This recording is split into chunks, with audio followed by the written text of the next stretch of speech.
বিশাল গানের আসর জমে ফেলেছেন এখানে যারা শিক্ষার্থী আছে।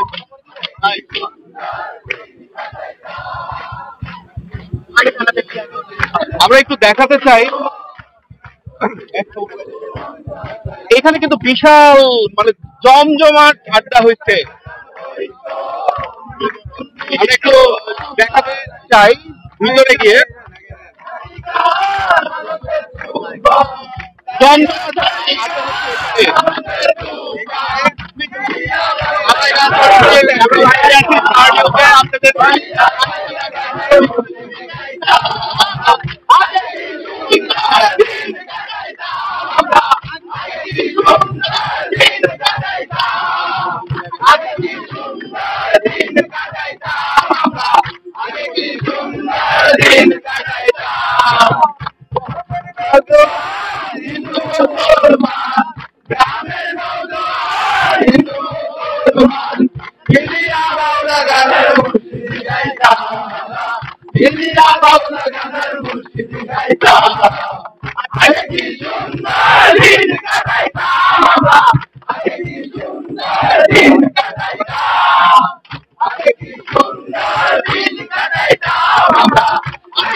শুনতেছিলেন এখানে কিন্তু গানের আসর জমিয়ে তারা তাদের আনন্দ প্রকাশ করছেন, উচ্ছ্বাস প্রকাশ করছেন।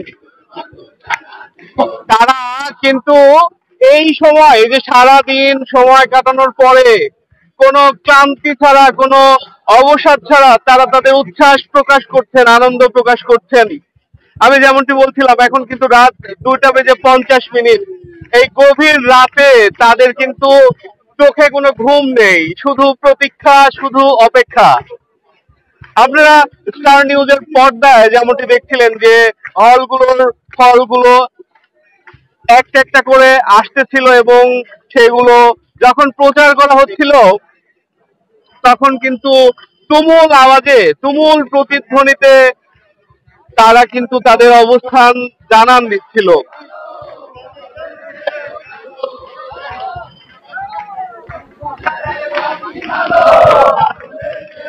আমরা একটু কথা বলতে চাই এখানে, আমরা এখানে একটু কথা বলতে চাই। আপনারা এত রাতে এখানে আসলে কিভাবে এই সময়টা উপভোগ করছেন? 35 বছর পর রাষ্ট্র খুব আমরা উদযাপন করতেছি।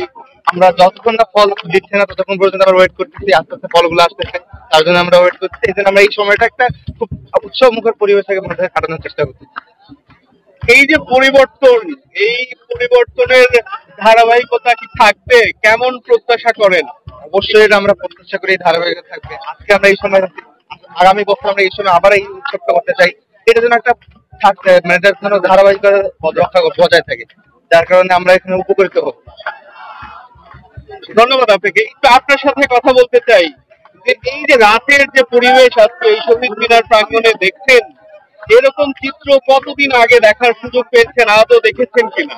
আমরা তো ফার্স্ট ইয়ার, আমরা আসলে আগে ক্যাম্পাসে আসা হয়নি, বাট প্রথমবার এসে এরকম একটা আয়োজন পাইলাম। আসলে এটা হচ্ছে যে আমাদের জন্য আনন্দদায়ক।